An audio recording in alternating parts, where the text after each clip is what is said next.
لیلۃ القدر، انا انزلناہ فی لیلۃ القدر وما ادراک ما لیلۃ القدر لیلۃ القدر خیر من الف شہر تنزل الملائکۃ فیہا باذن ربہم من کل امر سلام ہی حتی مطلع الفجر۔ ہم نے قرآن کو لیلۃ القدر میں اتارا، تمہیں کیا خبر کہ لیلۃ القدر کیا ہے؟ لیلۃ القدر 1000 مہینوں سے بہتر ہے۔ اس میں فرشتے اترتے ہیں اور یہ صبح تک رہتی ہے۔ لفظ قدر عربی میں اس کا ایک مطلب ہے قیمت۔ سبحان اللہ۔ تو اللہ نے کہا میں تمہیں بتاؤں، آپ سب تاجر بیٹھے ہو، لیلۃ القدر کی قیمت کیا ہے؟ 1000 مہینوں سے بہتر ہے، 1000 مہینوں سے بہتر ہے۔ اب 1 روپے پر 1000 نفع لے سکتے ہیں؟ دنیا میں کوئی ایسا کاروبار ہے؟ جو ہیروئن بیچتے ہیں وہ بھی نہیں لے سکتے۔ اور میرا اللہ کہہ رہا ہے ایک رات 1000 مہینے، یعنی کوئی 82-83 سال۔ یہ تو آ گیا پہلا قدر۔ دوسرا اس کا مطلب ہے تنگ پڑ جانا، تنگ پڑ وقت فقدر علیہ رزقہ۔ تو تنزل الملائکۃ فیہا، تنزل الملائکۃ والروح فیہا، کہ اس رات اتنے فرشتے اترتے ہیں کہ زمین تنگ پڑ جاتی ہے۔ سبحان اللہ، اتنے فرشتے آتے ہیں زمین تنگ پڑ جاتی ہے۔ تیسرا مطلب ہے قدر، مقدار کو، تو اللہ تعالیٰ نے اس کا آخری مطلب بھی بتایا، سلام ہی حتی مطلع الفجر، کہ یہ فجر کی نماز تک، فجر کی اذان تک یہ رہتی ہے۔ 3 مطلب ہیں قدر کے، تینوں اللہ نے قرآن میں کور کیے۔ قیمت کیا ہے؟ 1000 مہینوں سے بہتر۔ تنگی کیا ہے؟ فرشتوں سے زمین بھر جاتی ہے۔ مقدار کیا ہے؟ صبح صادق۔ لیلۃ القدر 27 کی نہیں ہوتی، 21، 23، 25، 27، 29۔ آپ یہ 5 راتیں جاگنے چھٹ، آپ لوگ تو ویسے رات کے بادشاہ ہو، جاگ لو۔ تو لیلۃ القدر مسجد میں نہ گزارو، گھر میں گزارو۔ یہ مسجدوں میں اشتہار لگ جاتے ہیں، فلاں کے ساتھ شب قدر گزاریں، فلاں حضرت کے ساتھ شب قدر گزاریں، پھر ادھر کوئی صلاۃ تسبیح پڑھ رہا ہے باجماعت، عورتیں صلاۃ تسبیح کی جماعت کرا رہی ہیں، اور پتہ نہیں اور کتنی عجیب و غریب قسم کی عبادات شروع ہو جاتی۔ یہ نفلی عبادت ہے، میرے نبی گھر میں پڑھتے تھے۔ آپ نے اشراق کے سوا ہر نفل گھر پڑھا، ہر سنت گھر میں پڑھی۔ تو آپ لیلۃ القدر کو یہ مستورات بھی آپ بھی اکٹھے ہو کے نہیں منانا، الگ الگ مصلی بچھا کر اپنے اللہ سے رونا دھونا کرو، اپنے اللہ کو منانا کرو، میں بھی کروں آپ بھی کریں۔ نوافل کی جیسے ابھی شب برات گزری تو اشتہار تھے، میں جا رہا تھا ادھر علامہ آباد میں ایک جنازہ ہو گیا تھا، تو اشتہار فلاں حضرت کے ساتھ شب برات گزاریں، فلاں مسجد میں شب برات گزاریں، فلاں جگہ شب برات گزاریں۔ بھائی وہ گھر میں منانے کی ہے، مسجد میں نہیں۔ میرے نبی نے نفلوں کو تنہائی میں ادا کیا، فرض کو مجمع میں ادا کیا۔ لیلۃ القدر میں جاگنا نفل ہے، اور پھر جب کٹھے ہو جائیں گے لوگ اور عورتیں تو پھر ساتھ غیبت بھی چلے گی، اور ایک غیبت کا بول ساری رات کو اڑا کے رکھ دے گا۔ مردوں یا عورت کٹھے ہو جائیں غیبت سے تو بچتے نہیں، نہ ہی رک سکتے ہیں۔ سندھ سے ہم بائی روڈ آ رہے تھے، کراچی سے بائی روڈ جماعت تھی، تو وہ راستے میں بڑی غیبت کریں، نوجوان تھے سارے نئے نئے، میں چپ کر کے سنتا رہا۔ جب کوئی 2 دن گزر گئے نا تو ہمارے پاس بڑی وین تھی، میں نے کہا بچوں ایک نصیحت کرتا ہوں کہ غیبت نہ کیا کرو، مذاق کرو، ہنسا کرو، کھیڑا کرو، غیبت نہ کرو۔ تھوڑی سی میں نے اس پہ بات کی تو بڑے متاثر ہوئے، کہا جی ٹھیک ہے انشاءاللہ آئندہ بالکل نہیں کریں۔ کوئی آدھا گھنٹہ گاڑی میں سناٹا رہا، آدھے گھنٹے کے بعد ایک بولے مولانا یہ غیبت نہ کری تو پھر گلاں کی کریے۔ یہ میرا کلچر ہے، لہذا عورتیں عبادت کے لیے بھی اکٹھی ہوں گی تو غیبت شروع ہوگی، مرد مسجد میں اکٹھے ہوں گے وقت ضائع ہوگا، غیبت شروع ہوگی۔ میرے بھائی بہنوں، ہر نفل کو گھر میں گزار، اپنے گھر کو بابرکت بناؤ، اپنے گھروں میں نفل پڑھو، تلاوت کرو، ذکر کرو۔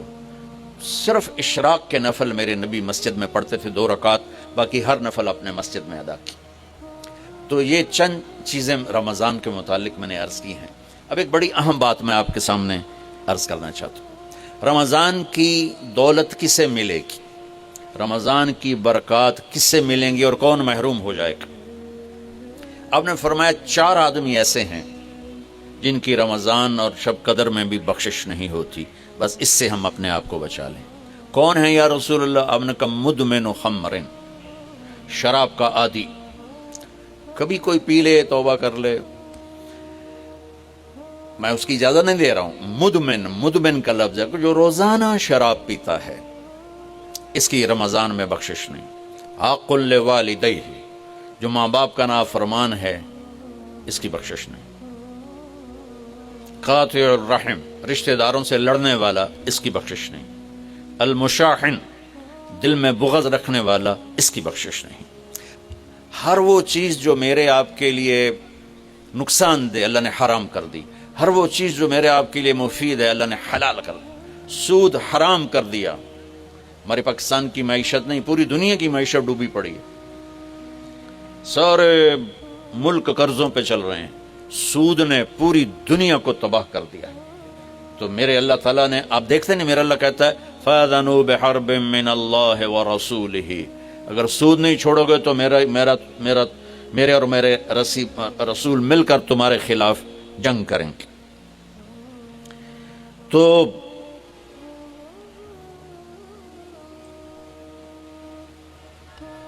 ہر وہ چیز جو مضر ہے اللہ اس سے بند، چونکہ سود چند ہاتھوں میں دولت کٹھی کر دیتا ہے اور غریبوں کے چولہے ٹھنڈے ہو جاتے ہیں. یہ اللہ کو ناپسند ہے.